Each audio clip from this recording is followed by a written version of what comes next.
एक खबर बड़ी तेजी से फैल रही है और चाइना का भी प्लान, तुर्की का भी प्लान भारत के खिलाफ निकलकर सामने आ रहा है। अभी क्या देखने को मिल रहा है कि चाइना एक साथ दो चीजें कर रहा है। चाइना ने पाकिस्तान को एक बड़ा ऑर्डर दिया है और ये बड़ी इजाजत दी है कि पाकिस्तान अपने नेटवर्क को चाइना के 30 सैटेलाइट वाले मिलिट्री नेटवर्क से जोड़ सके। और ये कोई साधारण बात नहीं है, इसको हल्के में मत लीजिए। जो प्लान चाइना का चल रहा है वो प्लान बहुत घातक है। 30 सैटेलाइट के मिलिट्री नेटवर्क से जोड़ने के बाद चाइना पाकिस्तान को वो ताकत देना चाहता है जिस ताकत के बल पर भारत पर हमला करना आसान हो जाए और भारत को बड़ी चोट पहुंचाई जा सके। चाइना के इस मंसूबे को भारत भांप गया है और भारत ने एक बेहद खास हथियार को सामने लाकर रख दिया है। जानेंगे आखिरकार इस क्रिटिकल समय में भारत ने क्या किया है। डीआरडीओ और वेल ने ऐसा कौन सा चमत्कार दिखलाया है। जियोपॉलिटिक्स में बहुत कुछ चल रहा है। हमेशा की तरह CIS न्यूज नेटवर्क के इस एपिसोड में जानने को मिलेगा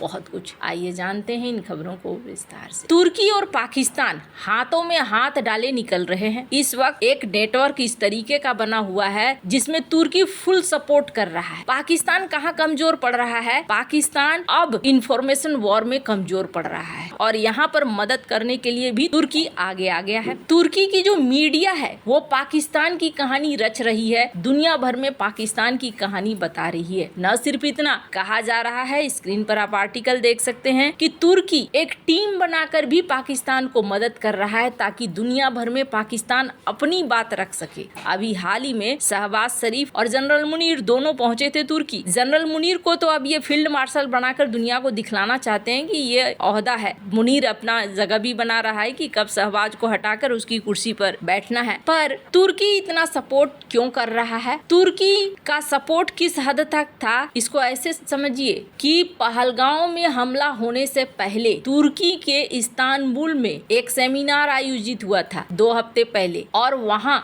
मुद्दा क्या था? कश्मीर था। कुछ साल पहले अर्दोगन ने तुर्की में ISI द्वारा आयोजित कश्मीर सेमिनार को रोक दिया, लेकिन अब फिर से तुर्की सपोर्ट कर रहा है। क्यों सपोर्ट कर रहा है? आखिर भारत के साथ ऐसी क्या दुश्मनी है? दो बढ़िया वाले दोस्त दुश्मन कैसे बन गए? तो इसकी कहानी भी जान लीजिए। भारत ने तुर्की के एक मंसूबे को फेल कर दिया था और मंसूबा क्या था? मंसूबा था तुर्की बनाना चाहता था परमाणु हथियार। एक बार सुनकर आपको हैरानी होगी। बिल्कुल, भारत में ना होमी जहांगीर भाभा ये एक ऐसा नाम है जिसने अमेरिका से लेकर दुनिया तक को हैरान कर दिया था। होमी जहांगीर भाभा न्यूक्लियर एनर्जी पर रिसर्च कर रहे थे और वो चाहते थे कि भारत ईंधन के मामले में आत्मनिर्भर हो जाए। और इसके लिए क्या चाहिए था? होमी जहांगीर भाभा को उसको समझ में आ गया था कि यूरेनियम चाहिए। भारत के पास तो यूरेनियम है नहीं, रूस के पास यूरेनियम है और भी कई देशों के पास यूरेनियम है, लेकिन भारत को यूरेनियम मिलेगा नहीं। मिलेगा तो बहुत महंगा मिलेगा। हमारे देश की उतनी ताकत नहीं है कि इतने महंगे में हम यूरेनियम खरीदें और फिर न्यूक्लियर रिएक्टर को चलाएं। होमी जहांगीर भाभा ने तब एक उपाय निकाला। और उपाय क्या निकाला? इन्होंने भारत में पाए जाने वाला एक मिनरल जिसको थोरियम कहते हैं, उस पर आधारित परमाणु रिएक्टर बना डाला। होमी जहांगीर भाभा के बहुत सारे किस्से हैं, अगर मैं यहाँ बताऊं तो बहुत लंबा खिंच जाएगा और उनकी मौत का रहस्य भी है। ये एक गेम चेंजिंग मोमेंट था, एक ऐसा मोमेंट जिसमें भारत के पास थोरियम का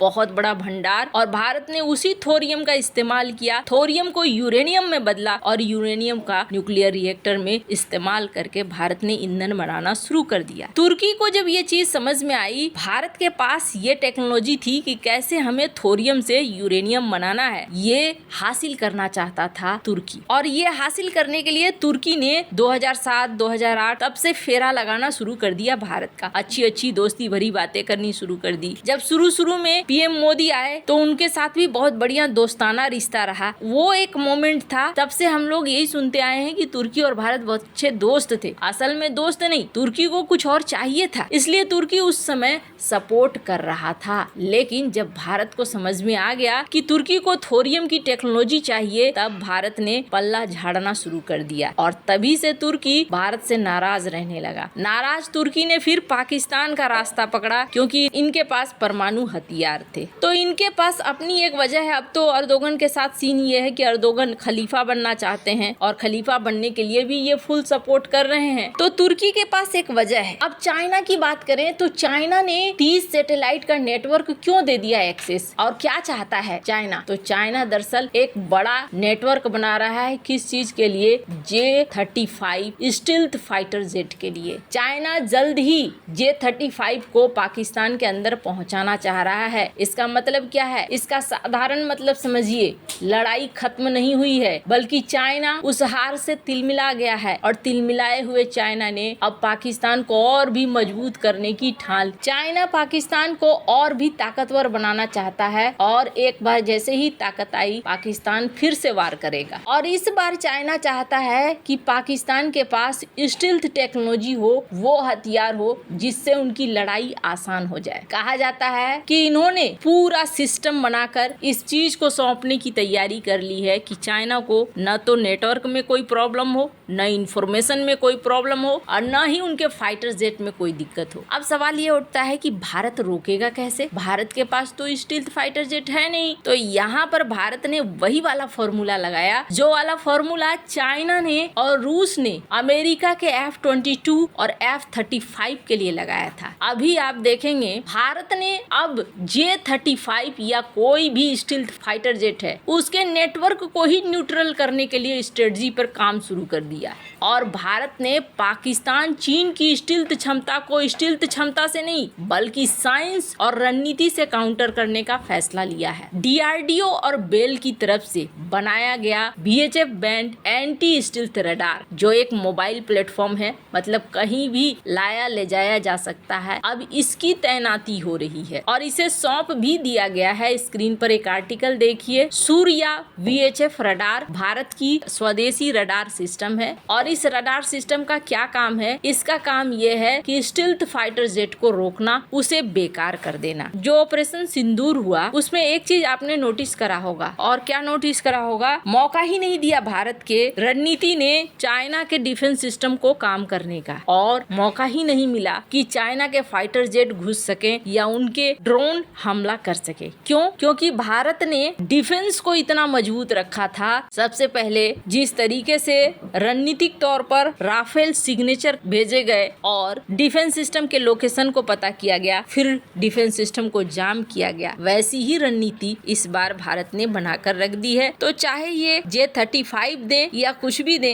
भारत अपने आप को तैयार रख रहा है। सबसे बड़ी बात है इस रडार के साथ कि एक तो ये इतना ज्यादा आसानी से एक जगह से दूसरी जगह ले जाया जा सकता है कि इन्हें तुरंत से अगर रीडिप्लॉयमेंट करनी हो, जगह बदलनी हो, तो आसानी से जगह बदली जा सकती है। वैसे भारत एमका पर काम कर रहा है, इसलिए नए फाइटर जेट को तुरंत खरीद तो नहीं सकता, लेकिन भारत ने ये इंतजाम जरूर कर लिया है कि कोई उस पर हमला करने की कोशिश करे स्टील्थ फाइटर जेट से तो वो बेकार कर सके। आपको क्या लगता है इन सब मामले में? आपकी क्या राय है? कमेंट कर जरूर बताएं। जल्द मिलते हैं अगली वीडियो में नई खबर के साथ।